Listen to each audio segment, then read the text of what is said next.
Hey everybody, this is Kyo Anime and my co-host friend Jessica. Hello. And we're going to do episode 11 and 12 for Fruits Basket, the final season.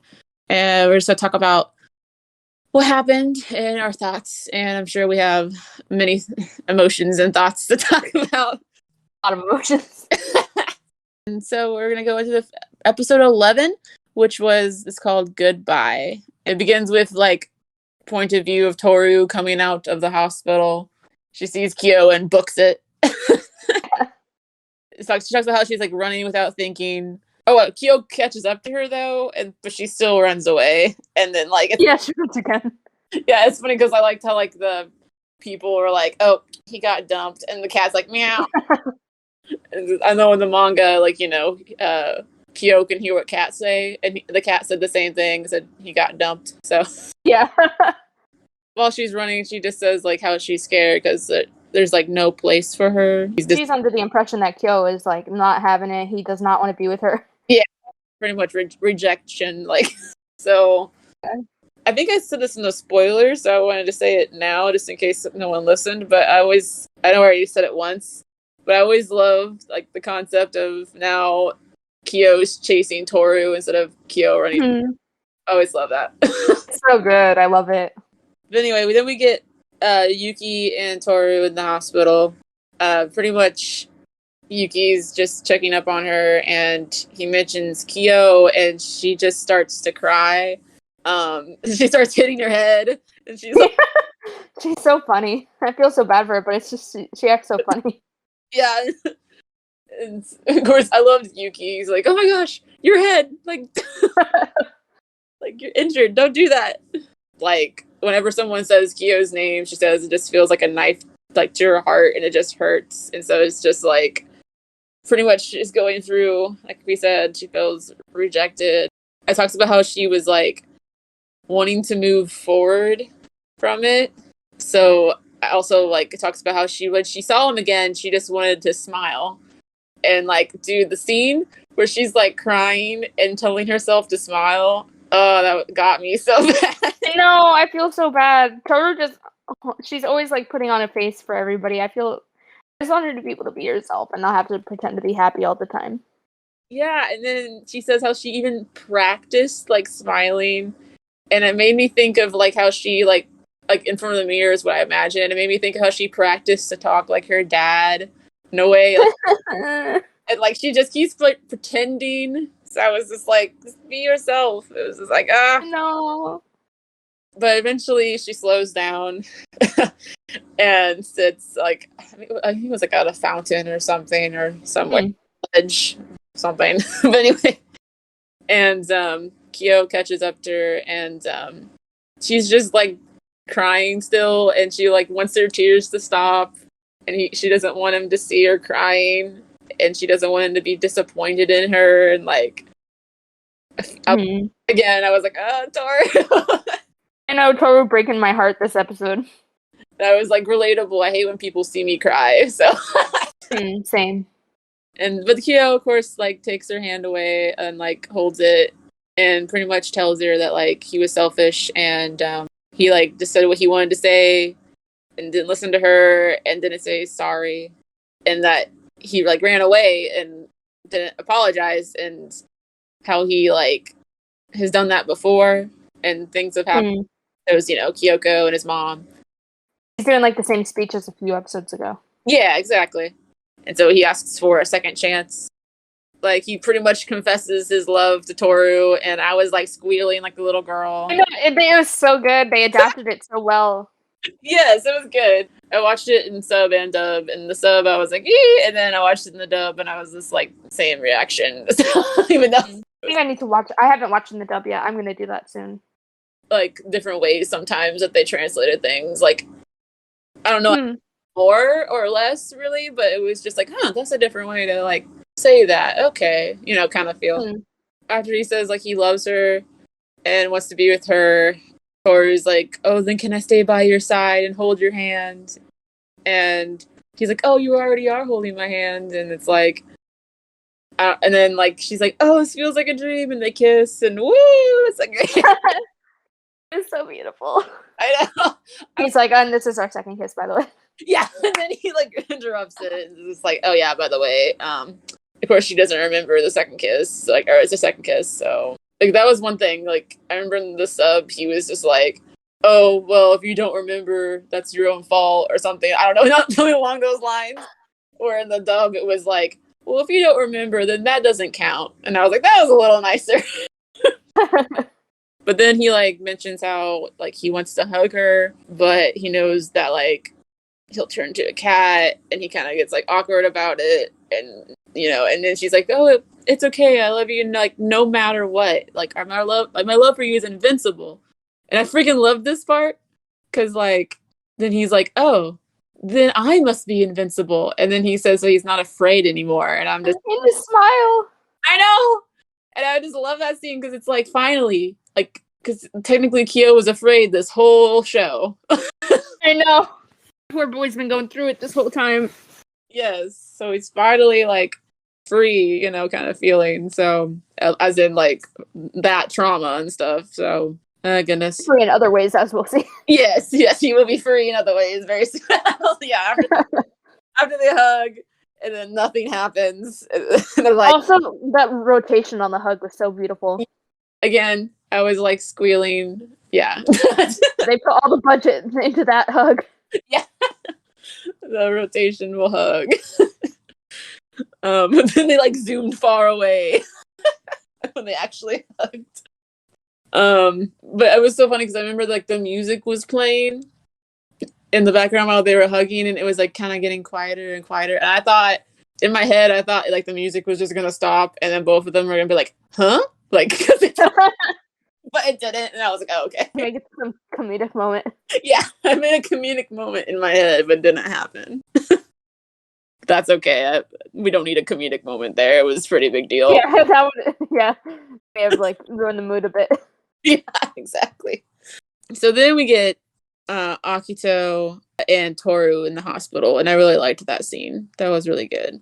Like Akito pretty much says like how Toru's so like pure and beautiful compared to her. Yeah, and so now you know that like she was always jealous. Like that's why she's always calling Toru ugly and stuff. Yeah, she's really just jealous. But then like Toru's. I like how Toru says like don't categorize people like that, or you shouldn't do that. And then she says how Akito was so pure when she was saying that she felt so lonely. And I also liked afterwards Toru said like it doesn't matter what's right or wrong, that she still wants to be friends. And I just really like because it's like I don't know, it's really hard like nowadays to, like if you disagree on something to still be friends, but like if you can, it's like amazing. Yeah, I mean there are certain things that kind of are important, like if you disagree on it. Oh, yeah, I know what you mean. Yeah. So anyway, then we get your part you wanted so badly. Yes, because I don't know why. I don't know how stupid I am to think they were going to cut it. Like, obviously, they're not going to cut it, but for some reason in my head, I thought it happened earlier, and I was like, what's going on? Are they going to cut it? Yeah, no, we got the true story of the Zodiac. I thought it was interesting that they made the god genderless. Yeah. Which I enjoyed, but then every reaction I saw, people were still calling them he. I say the dub, the god, like when it spoke, did have like a more masculine voice. Yeah, no, I get why people did it, but I think that I thought it was kind of funny. They like went out of their way to use they them pronouns, and everybody's just like, well, he. But I liked the beginning of that because it kind of explained, how the god was lonely because was afraid of humans because he was too powerful, but like you just did it. Yeah. And just the he him. Yeah, sorry. Okay. I'm pretty sure I'm non-binary, so that's why it's like, oh well, everybody's just assuming this god's gender just because of their voice. No, I've seen it. You like you're non-binary, sorry. But like, okay.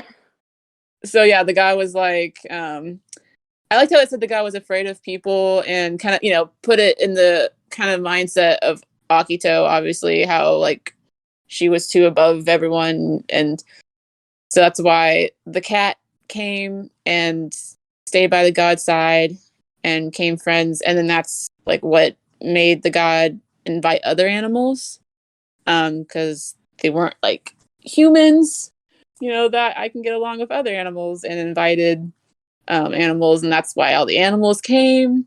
But then like they had like fun every night and banquets, but then the cat was gonna die, and then they realized like, oh, all of us are gonna die someday. And so the god made a spell.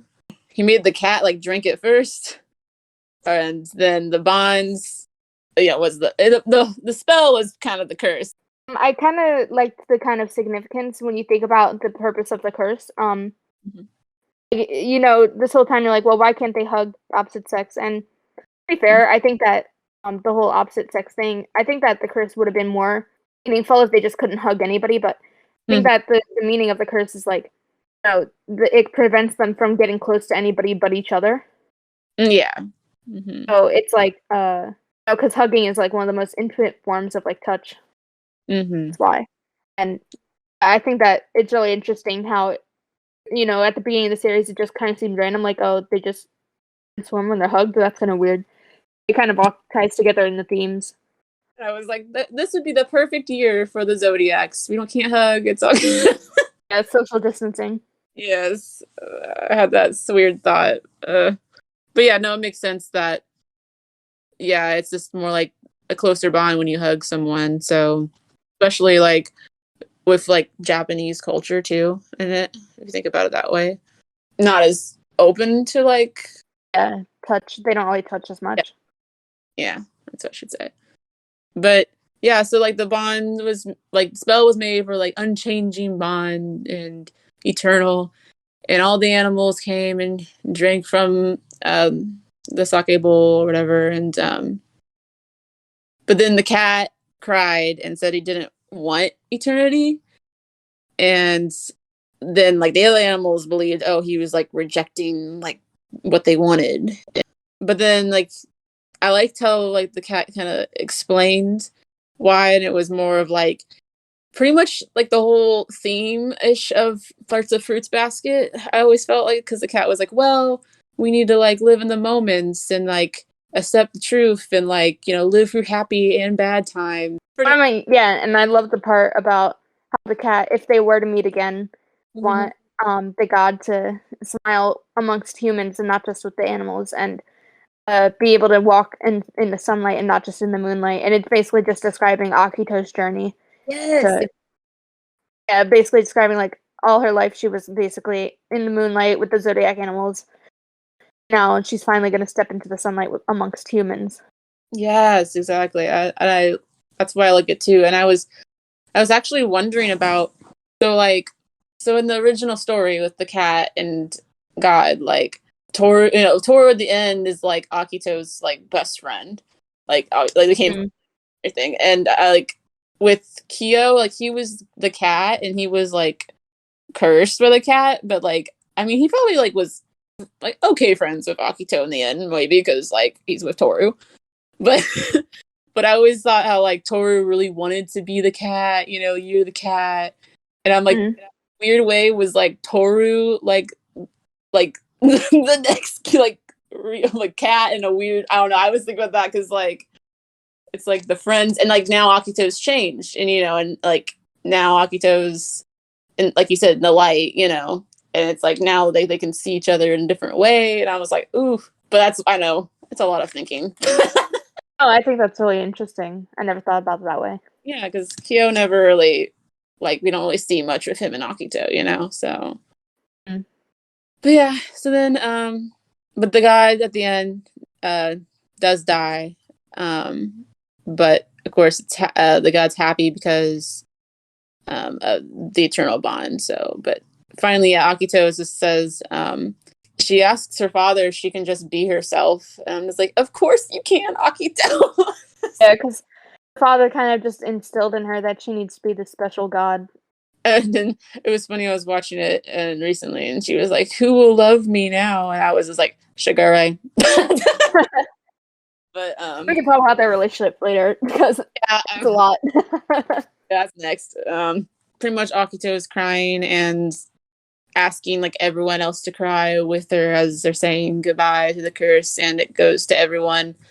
And we have Aya and Mine was like really good scene though. No, it's really cute. Yeah, they finally got to hug and we got to see Ritsu, so yay. And then it was interesting because it showed Shigure and when the curse broke and he has like the scratches on his face already so it's like a foreshadow. Yeah, everybody's like, wait, where'd those come from? And even I forgot. I was like, I think you got those from Agito. I forget when though. I was like, I'm guessing Akito, like who else would so Yeah. But yeah, I always thought that was interesting, but I can talk about that next episode. And then but then we just had where like Kyo's finally breaks and he like I've always wanted to see this scene animated. I was so excited when he like breaks It's so good. he breaks his beads and it goes all over the place. It was so good. It was so beautiful. Toru crying in the background with me. Yes, I loved that too. I was like, finally. Oh, I cried. Oh, I forgot to say, I cried a lot when all the curses broke. Yeah, yeah. I think even when I reread the manga a few months ago, I got to that part, I cried because it's like the whole series is leading up to this, and it's like that. It's like, oh my gosh, it's actually ending.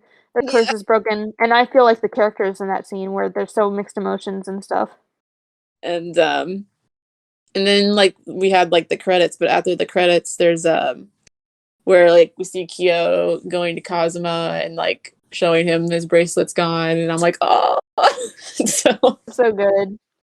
And then we get where Toru's like, oh, I want to go somewhere, and she goes to see Akito, and like Akito pulls her in and gives. And at this point, Kyo thinks Akito is still a man, so he's just like, oh man. I know, it's so funny. But yeah, so then Akito and Toru hug, and that was the end of that episode, and I really liked that episode. And I liked the gods' speech going over it about how they all stayed together this whole time, and they just want to thank them. So okay, let's do our Hunger Games. Woo! I forget who I added to my roster. I don't remember either. Wait, huh? You were letting Kakeru to win, I think. Oh yeah. We're just cheating by adding people when my people die. Yeah, well, no, I'm gonna do that too if my people die, so you're not cheating. Yeah. And then I had Hana die. So yeah. So this is night 5. Nao receives fresh food from an unknown sponsor. Mayu destroys Kazuma's supplies while he is asleep. I'm pretty sure that's happened to Kazuma like 3 times now. I feel so bad for him. Rin defeats Toru in a fight, but spares her life. Good. Girlfriend things. Kureno, Kisa, and Aya discuss the games and what might happen in the morning. Shigure attempts to start a fire, but is unsuccessful. Kakeru climbs a tree to rest. Yuki quietly hums. A quiet humming rat. Alright, day 6. Nao chases Toru for hooking up with Mayu. What? No, Mayu's gonna go to jail. What wasn't there something else with like that you were like, oh no, it's their teacher, like the last time? Like wasn't maybe what is she doing? I know Maya's hooking up with all these like students. This is not the Mayu I know. Alright, Shigure practices his archery. Shigure does archery. Interesting. Kureno taints Rin's food, killing Rin. Well, oh my gosh, my ship is the next one. Yuki and Kakeru work together. We're together for the day. You know what would have been so funny if the first one, if like things had worked out different, it was like Machi chases Yuki for hooking up with Kakeru or something.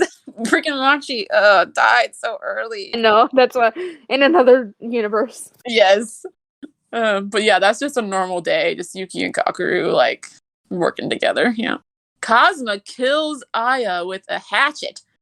Holy crap. Oh my god. I mean, they stole all his stuff, so like. True. Kisa practices her archery. Rin and Aya.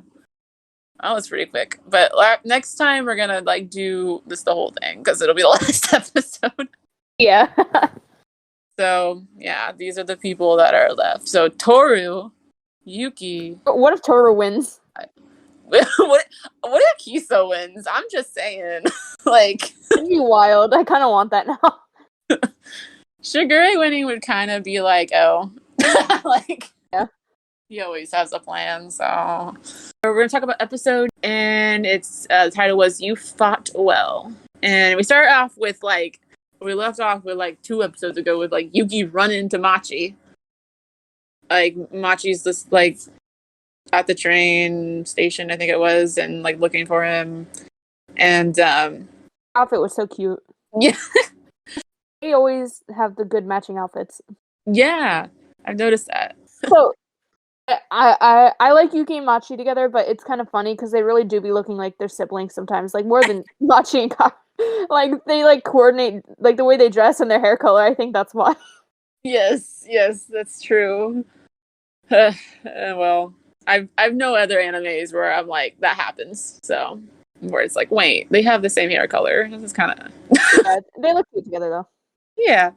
But I liked Yuki's little dialogue getting to Machi, and he's talking about how it's like a miracle, or like almost like a miracle that like she found him, and like as long as one person is thinking of him, how much that means to him, and that one special person. And I'm like, ah. Cut out so much Yuki and Machi content. I know.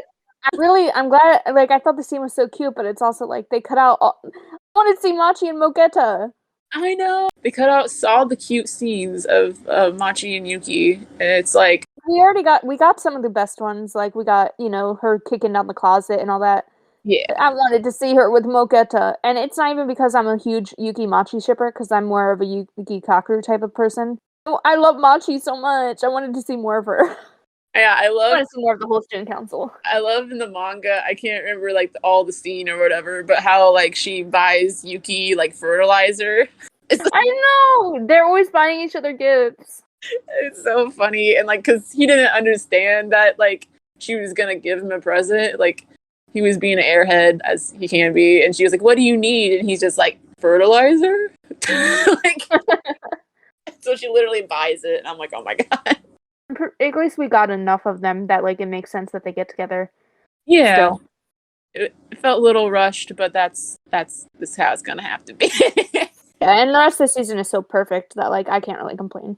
Yeah, Machi has a gift for Toru, and it's like a little bath like set, and because she heard she was in the hospital and everything, or she wants to like give it to Toru because she wants to thank Toru for helping Yuki, because she like overheard like Kakeru talking about how like he thinks of her as a mom, and everything. Yeah.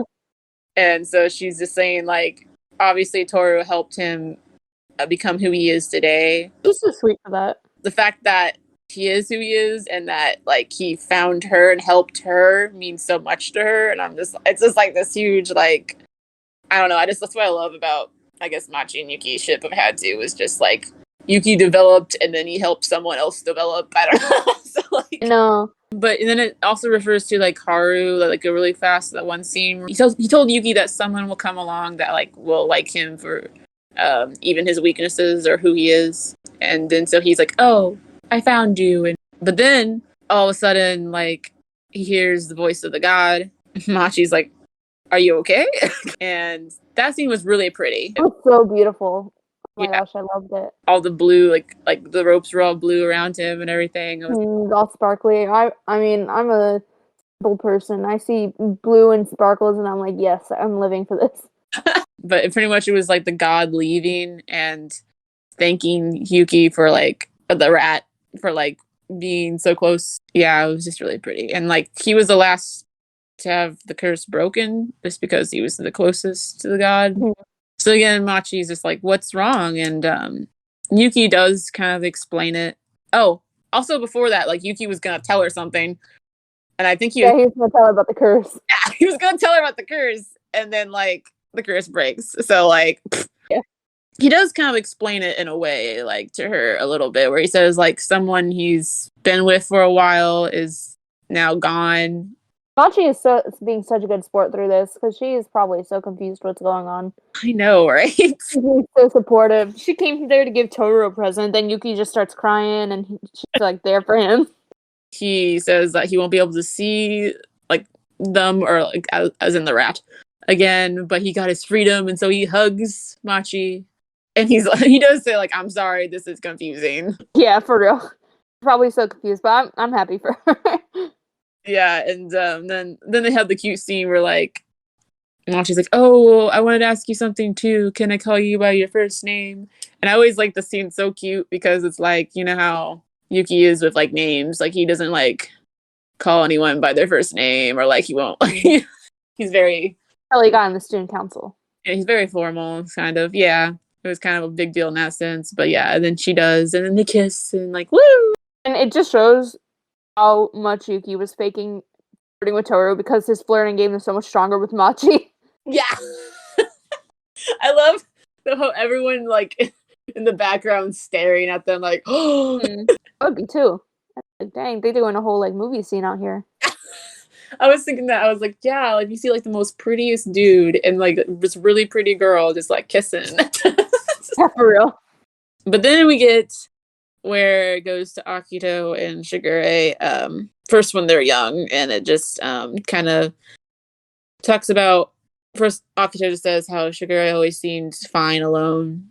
Then it goes to where like they're I don't want to say like a banquet, but like Akito's called them all to, The banquet area. yeah, the one last time, kind of not really a banquet, but like get together, I guess, and talk, whatever. And and Ritsu's there, yay, and everyone's there. Oh my gosh, Kagura looks so good. I know, I thought that too. She looks so good. Like whenever I talk about how I love Kagura, I'm talking about season 2, season 3 Kagura. Like, you can see her getting older. Her style is evolving because at the beginning she's very much her fashion feels almost very unnatural. Like it's like trying to be cutesy like Toru's, but there's just something like a little too much about it. I don't know how to explain it. Then I feel like she really grows into her style and like does her hair different and all that. And I wondered like if that's what she like kind of went into or something, because in the manga, like they might show this in the next episode, but it's not that big of a spoiler really. Where like she's helping Ritsu with like kimonos, and she says something like, "Oh, I'm really in love with my job right now," or along those lines. So she really wants to focus on her job. Like, and I'm like, maybe it's with like fashion. That's just my guess, but I don't know. That'd be so cool. I love. Oh man, I wish we got more of Kagura post season 2, episode 11. You know, Yes. it's like there's 2 Kaguras, and one of them I'm like kind of annoyed with, which is the one that's like always with Kyo, and then the other one I'm like, I love you. It's like this young woman becoming her own person in the world, like just had her heart broken. Like I love her so much. I love that too. But yeah, so Shigure though is not there. Everyone's there. Remember, Hiro says something about how like the adults are more nervous than we are, or something. And Reese's like, I'm so sorry, I'm a horrible adult. yeah, Ritsu's still Ritsu. But then we get the small scene where we get like Kagura and Kyo and Momiji and Kagura pulling a prank on Kyo pretty much, and like her just hugging him and him taking a picture and being like, "Oh, you cheater," or "Are you scum?" Whatever. I want to see that duo out in the world, just like it's a life series about the 2 of them and their misadventures. Yes, I know. I love how both of them just now like they've always Kagura is different, but like Momiji's always made fun of Kyo and like Yeah, how they can kind of bond over both being the not chosen ones. yes. Oh, then we get Haru and Yuki talking, and Yuki says something like how he was nervous that it would be like different because the curse is broken, but they're all still the same, being friends and weirdos and together. And then Haru's like, "Oh, of course, I'll always love you," and then like Irene's in the corner like glaring. I know. Love her. Oh my gosh, she looks so cute this episode too.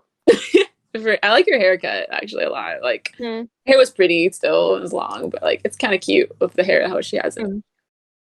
Yeah, it frames her face really nicely too. Yeah. And then we get like the scene where like it's Aya and Kyo, and Kyo's like, why, I forget, it was Akito or Shigure. He's like, "Why aren't they here yet?" And then Aya's like, like, what made you so late? And he's like, I haven't like really been here before, like been here like twice. And he's like, oh, yeah. And he tells him like pretty much, like, oh yes, you can wonder all you want now, you poor like person. Like I don't know, like he calls him a lower person in a way, like Yeah. which I remember in the manga. It's funny because Yuki's like, wow, even like my brother's amazing. Like it's so awkward to like talk about like bring up how like they put Kyo down so much, but he just kind of like was like, yeah, you commoner, or whatever. But then we get where Akito finally comes out and she's wearing her kimono and just looking beautiful. And but then Ritsu's like, oh my gosh, we picked up my hobby, and she's like, no. So Oh my gosh, Ritsu is a hoot in this episode. yeah. I got more of them. So then we get where it goes into like the scene with Shigure, and he gives her a parting gift, but she like takes that the long way and like starts beating him up for slapping him, and being like, I knew you were gonna leave me. And and then he stops her and says like, no, I'm not abandoning you. I'm just saying goodbye to the old you and welcoming like the new you, that and not what her dad wanted her to be, kind of feel. What are your thoughts on the Shigure Akito relationship? I forget if I asked you before. It's crazy. Yeah. I think that I don't ship it only because this is my thing. Shigure is a very manipulative person, obviously. And they both are, but I think the thing is, like, the reason I can forgive Akito more is that Akito is actually sorry for what she's done. Shigure is not repentant. He's like, I did the right thing by messing up with everybody. Like, you know what I mean? Yes. Like he's very manipulative, Akito, but like he's not even sorry about it. Yeah, well, like she kind of mentions that. Like she says, "Oh," Yeah, she even said it herself. she's like, "Oh, he's such a child." So it makes me wonder, like when she's talking about like him being like, "Oh, he seems okay when he's by himself, like to be by himself," and he brings up, like going on with the kind of the storyline here, how like she's like, "Oh, well, you always seemed like the farthest from me, and you've always like seemed like you were fine, and I couldn't like pin you down." And he says, "Well, I had to act like that because if I didn't, I'd explode." And so it makes me wonder, like he's probably like actually not okay, like when he's alone. He just that because it's like, I mean, also yes, it could be in his plan, honestly. But like, I think no. You know what my problem is with their relationship? yeah, It's that Shigure holds all the power. yeah. That's the thing. He like in other things, Akito has always held power over people, and those are horrible too. With this, like everything's changed, but Shigure still holds all the cards basically, and he gets to decide what happens. Except for, I guess, Akito staying the head of the family. Like, I'm not like one of those people who will be mad or call you problematic if you like them together. I think that it's fine if you like them together. They're just not my cup of tea. They're just complicated to me. Like, I find them very entertaining, but they're not the type of couple where I'm like, oh, I love them together so much. But I'm glad that they're together in the show because it makes it way more entertaining. Yeah, I'm saying they're very interesting. That's all I can say. Like, it makes me like want to understand them more. Like what is going on in your and like the passion they have is really interesting. Akito's like, I'm trying to get in them bones. Yeah, I know. So overall, I think that it's good that they're in the series because it makes it's such a complicated relationship. Whereas all the other ones are very pure. Like Kyo and Toru is like such a stark contrast. They're like the opposite of Shigure and Akito. Yeah, and yeah, I was thinking like when she was talking about how much she desired Shigure and stuff. I was like it was really deep, obviously, but it makes me also think how Toru finally was just like, yeah, I just want Kyo. And a lot of series, because what Akito was saying is very passionate, and obviously it was implied to be lustful, like her sexual attraction to him. Obviously, their relationship is very mature, and I thought it was interesting because in this type of series, usually you don't see women expressing their sexuality without it being seen as like a bad thing, like they're a slut, Yeah, true. So I thought it was interesting that they had Akito, like not bad Akito, but good Akito, talk about her desire and stuff. Because usually it's seen as a bad thing in anime, kind of if a girl expresses that because they're supposed to be pure and the guys are supposed to be the ones seeking them out. If that makes sense. No, it makes completely good sense. I think it's good that they did that because it kind of. I think that Fruits Basket, for the most part, is a very sex positive show compared to some other anime I've seen.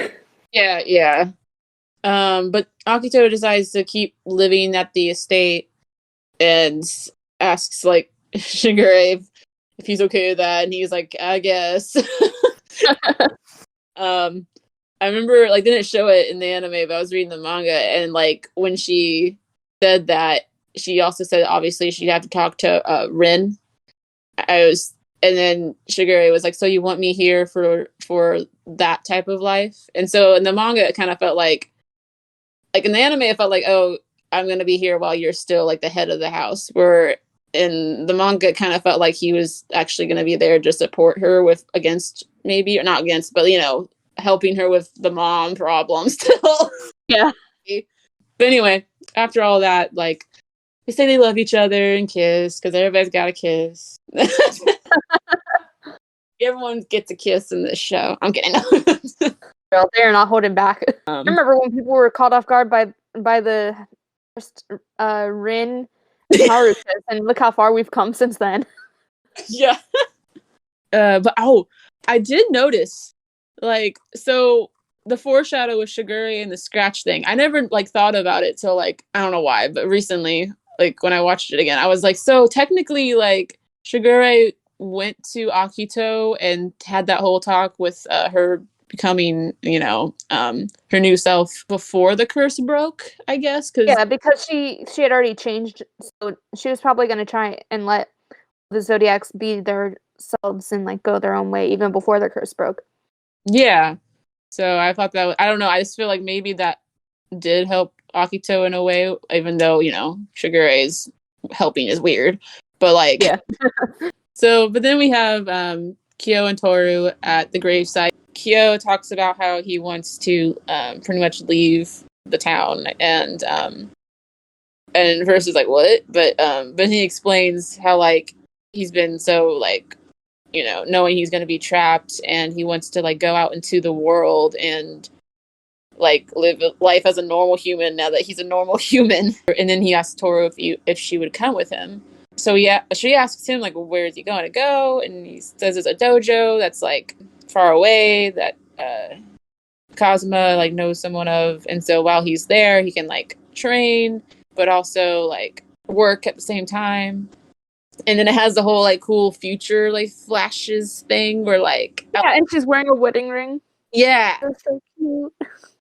Toru mentions how obviously like Kazuma must have been happy to hear this, and because it means Kyo is striving to like live. I thought that was really cute, and it showed like Kyo and Kazuma talking. It's always cute with Kyo and Kazuma. But then Toru's just like, yes, let's do it. And he's like, wait a second, you can think about this. Like, it was funny. And, but then she's like, then she has a good line where she says pretty much like, oh, I'm a little stubborn. So when I want something, I'm going to go for it.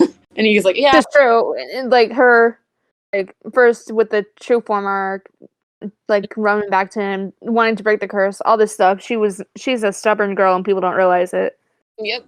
And but then since of that, she says how since she's stubborn, she also says like how she knows that Kyoko wasn't holding a grudge against Kyo, and she just believes that, and that if she did say like that she didn't forgive Kyo, she didn't mean it in a bad way. She's like, yeah, I'll leave with you. And so Kyo's comes up and says thank you. And then he's like, I'll keep my promise and protect her to the grave. And I'm like, oh, I don't know. I haven't read that much manga, but there's like this in Aron, the scene where the boy comes to the girls, like mom's grave and like talk to them and is like, I'm gonna take care of your girl. It always gets me. It's such a good trope. Yes, it is. It's good. He's like kneeling and it's so tender and you're like, oh my god, this is the best. But then we get like where it's like Kyoko's dying thoughts, and I liked the scene. It was really cool. Like, and this is where the tears start. I was not okay. Kyoko be like, oh, Toru, somebody protect my daughter. I can't. I'm like the whole time ugly crying, cannot see. It's horrible. Oh my gosh. I don't know if I might have cried a little, but I wasn't I couldn't see. It's just so sad. I don't know. It was so sad. Like, I haven't had a scene in Fruits Basket make me cry that much. Yeah, I was more like, ooh, this is so interesting. More than Yeah. I think that stuff with death always makes me cry really hard. yeah. So like she talks pretty much about Toru and like you said, someone protect her, and she sees Kyo and is like, oh, like remembers him, and that's why she's like, you better keep your promise, and she says, oh, I won't forgive you, and the won't forgive you part came out. So Yeah, she's like probably not all the way, there. She's dying, yeah, exactly. So, but I liked how she also says like she wants Toru to live a life full of mistakes and happy and sad times. Because again, the whole like referencing to mistakes and like good and bad times for Jessica. Yeah. That like dramatic thing that comes back again. Yeah. And then she also talks a little bit to Katsuya and says how like now she understands that leaving and getting left are as equally sad. She was, like left, or he left her, and now she's like leaving Toru. So, but then yeah, we have like the whole like I guess heaven or afterlife scene where she's like in the ocean and wakes up, and then it was so funny because there was Katsuya in the sunlight, which it was really cool. But like I remember I was sitting there, I'm like, are they gonna show his face? I thought it was good how they did it. They don't have to show his face, but yeah, I agree. It was kind of funny. I was like, and then they did it, and I was like, okay. So, I don't really mind. I know. What he looks like. He's a basic dude. He got black hair. Okay, we get it.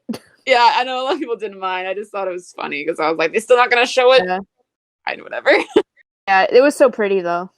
And then he says, you fought well, and that's kind of the title. And I think Kyoko said that to Toru too, like when her dying thoughts. Yeah. Fought well. Wish she didn't transform back into like 15-year-old in heaven, but okay. I don't know why that happens, but it's. Oh yeah, no, I understand. Like, a lot of times in stories, like they'll go back to their prime when they get to heaven. Like if you die when you're old and you come back, and like in Titanic, when Rose dies and she meets Jack again, and they're like on the ship when they fell in love. Mm-hmm. I was like, oh man, she's like 15. Well, thanks everybody for coming in and listening to us just talk about the craziness of this anime and how the sadness that's ending. But, next week we'll finish our Hunger Games game, and we're gonna talk about the last episode and maybe just things we thought about the reboot as a whole. And yeah, that'll be it. So we'll have to catch up then. And see ya. Bye.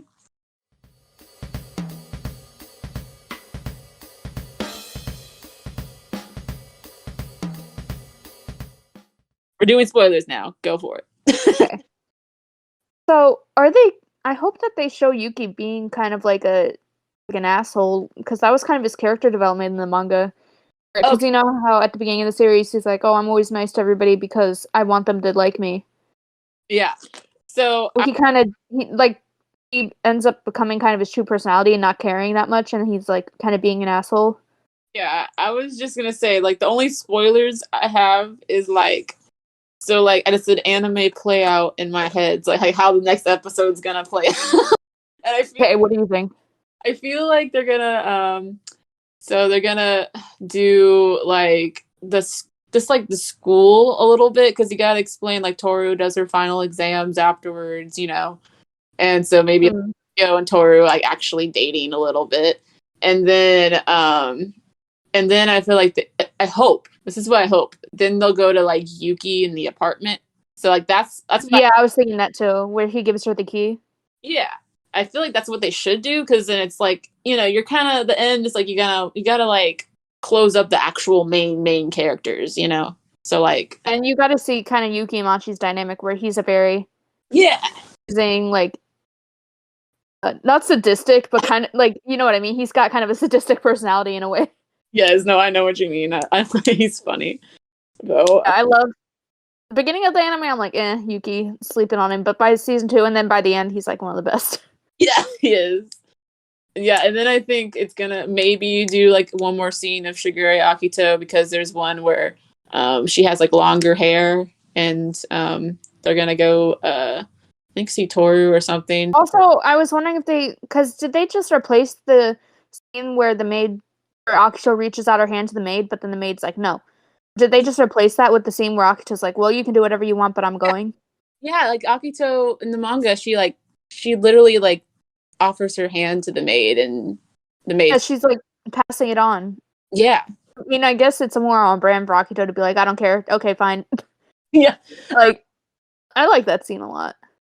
And then we'll probably get the scene where Yuki, before they leave, where Yuki tells Toru that she was like a mother to him. Yeah. So like what He calls her Toru for the first time. yeah, I think the very end is gonna be like maybe Yuki Kyo being like haha with each other, like be good, you stupid rat, okay, you stupid cat, smiling though. And then it'll do scene, and then it'll go like to the future, and like with the grandchildren and like That part, I'm gonna cry. I know I'm gonna cry. maybe in between all that, because like in the manga it's like it goes to each character, kind of like like when everybody cried like when the curse broke, it goes to each character and it like has a little tiny like where they like, oh, they remember the time they had with Toru, like Momiji has flashbacks, and so they might do like little flashbacks of each character with Toru kind of thing. But that's my guess of like the last episode, but I don't know if they can put all that in one episode. I think they could. They put a lot into this episode. That's true. Well, thanks everybody for coming in and listening to us just talk about the craziness of this anime and how the sadness that's ending. But next week we'll finish our Hunger Games game and we're gonna talk about the last episode and maybe just things we thought about the reboot as a whole. And yeah, that'll be it. So we'll have to catch up then. See ya. Bye.